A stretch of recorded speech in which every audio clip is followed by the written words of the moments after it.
বর্তমানের প্রচলিত শিক্ষা ব্যবস্থা ঔপনিবেশিক যুগে ব্রিটিশদের প্রবর্তিত শিক্ষা ব্যবস্থারই উত্তরাধিকার।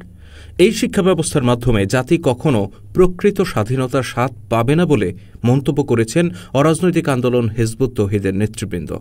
তারা বলেন, ব্রিটিশ শাসনামলে নিজেদের দখলকৃত মুসলিম বেল্টে ব্রিটিশরা একটি ষড়যন্ত্রমূলক শিক্ষা ব্যবস্থা প্রবর্তন করে, যার উদ্দেশ্য ছিল এখানকার মানুষকে সাংস্কৃতিক ও নৈতিকভাবে একটি দাস জাতিতে পরিণত করা। ব্রিটিশরা চলে যাবার পর সেই শিক্ষা ব্যবস্থাটাই সামান্য ঘষামজা করে এখানে চালু রাখা হয়। ফলশ্রুতিতে জাতি এখনও পশ্চিমা সাম্রাজ্যবাদী অপশক্তির প্রতি নিদারুণ হীনমন্যতায় আপ্লুত। তাই প্রচলিত এই শিক্ষা ব্যবস্থা থেকে বেরিয়ে আসা এখন সময়ের দাবি। জাতীয় প্রেসক্লাবে শিক্ষা ব্যবস্থা বিষয়ক এক গোলটেবিল বৈঠকে এমন মন্তব্য করেন অরাজনৈতিক আন্দোলন হিজবুত তৌহিদের নেতৃবৃন্দ। আজ শনিবার সকালে হিজবুত তৌহিদের উদ্যোগে আয়োজিত এই বৈঠকে আরও অংশগ্রহণ করেন শিক্ষক, সাংবাদিক, বুদ্ধিজীবী, রাজনীতিবিদ, সোশ্যাল অ্যাক্টিভিস্ট সহ বিভিন্ন শ্রেণী পেশার গুণীজনেরা।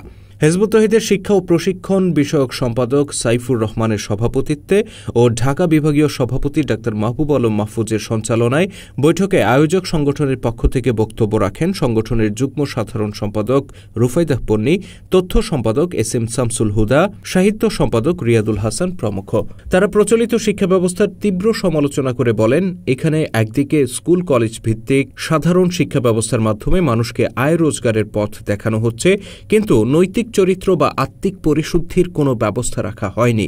অন্যদিকে মাদ্রাসা শিক্ষা ব্যবস্থায়ও ধর্মের প্রকৃত শিক্ষাকে গায়েব করে দেওয়া হয়েছে। ফলে শিক্ষিত লোকেরা কর্মক্ষেত্রে গিয়ে দুর্নীতি করছে, অনিয়মে জড়িয়ে পড়ছে। ধর্মকেও তারা ব্যবহার করছে রুটি রুজির হাতিয়ার হিসেবে। বক্তারা বলেন, শিক্ষা যখন বাণিজ্যের হাতিয়ারে পরিণত হয় তখন তা দুর্নীতি, ক্ষমতার অপব্যবহার ও অপরাজনীতি রোধে ব্যর্থ হয়। বর্তমানে সেটাই চলছে। তাই এই শিক্ষা ব্যবস্থার আমূল পরিবর্তন প্রয়োজন।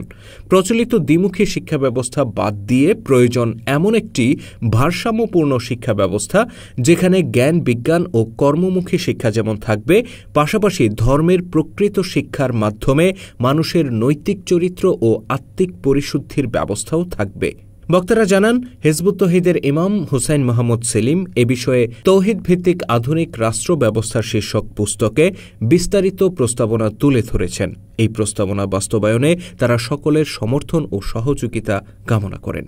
বৈঠকে আরও বক্তব্য রাখেন জাতীয় বিশ্ববিদ্যালয়ের সাবেক প্রভাষক ও চাষিরহাট নুরুল হক উচ্চ বিদ্যালয়ের প্রধান শিক্ষক রাশেদুল হাসান, ঢাকা রিপোর্টার্স ইউনিটির সহসভাপতি শাহিন হাসনাত, ঘিওর সরকারি কলেজের সাবেক প্রিন্সিপাল আমির হোসেন, গণ অধিকার পরিষদের কেন্দ্রীয় সদস্য ড ইমরান হোসেন, বাংলাদেশ সাংস্কৃতিক মুক্তি জোটের নির্বাহী প্রধান আক্তার হোসেন, জাতীয় একতা পার্টির চেয়ারম্যান দীপু মীর প্রমুখ।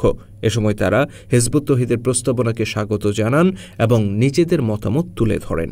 এই শিক্ষা প্রতিষ্ঠানগুলো থেকে যেন মানুষ নীতি নৈতিকতার সাথে একটা শিক্ষা লাভ করে এবং প্রকৃত মানুষ হয়ে যেন তারা বের হয়।